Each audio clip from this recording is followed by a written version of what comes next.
পালিয়ে গেল আরো এক বিচারাধীন বন্দী। একাংশ জেল পুলিশের বেলেল্লাপনা প্রকাশিত, চতুর্দিকে ছিছিরব, মুখ রক্ষায় তদন্তে নামল পুলিশ। বিশালগড়ের কেন্দ্রীয় সংশোধনাগার থেকে বিচারাধীন বন্দী জঙ্গি পালানোর ঘটনা এখনো রেশ কাটেনি।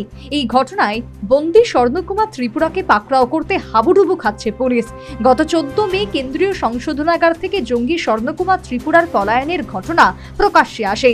তা প্রকাশ্যে এলে নড়ে চড়ে বসে সংশোধনাগার কর্তৃপক্ষ এবং পুলিশ প্রশাসন। এই পর্যন্ত শেষ, আজও পুলিশ এই বিচারাধীন বন্দী জঙ্গির টিকির নাগাল পায়নি।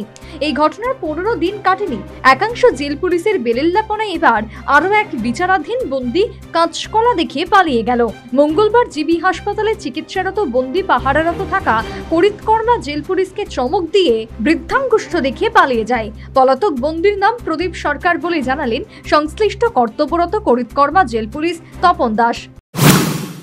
আর এইখানে খাবারটা বলছে তাদের সঙ্গে আমি গেছি বা বাগান থেকে আনলাম, এরপরে লিফট নিয়ে যাবো, লিফট নিয়ে তার সঙ্গে সঙ্গে আমি এনে গেছি, গিয়ে সেটা টয়লেটে জল নাই, জল না থাকাতে সে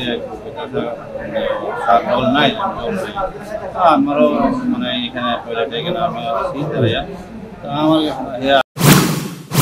চিকিৎসাধীন অবস্থায় বন্দি পালানোর খবর চাউর হতে গোটা জিবি হাসপাতাল চত্বরে রীতিমতো হইচই পড়ে যায়। খবর পেয়ে ছুটে আসে এনসিসি থানার পুলিশ।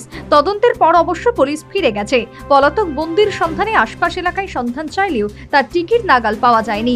এই ক্ষেত্রে পুলিশ বাবুদের খামখেয়ালিপনা ও জেল পুলিশ বাবুদের একাংশের বেলেল্লাপনা আরো জনসম্মুখে উঠে এলো। পাশাপাশি জিবি হাসপাতালে চিকিৎসাধীন অবস্থায় বন্দি পালানোর ঘটনায় চতুর্দিকে ছিছি রব উঠেছে। Bureau report, news vanguard.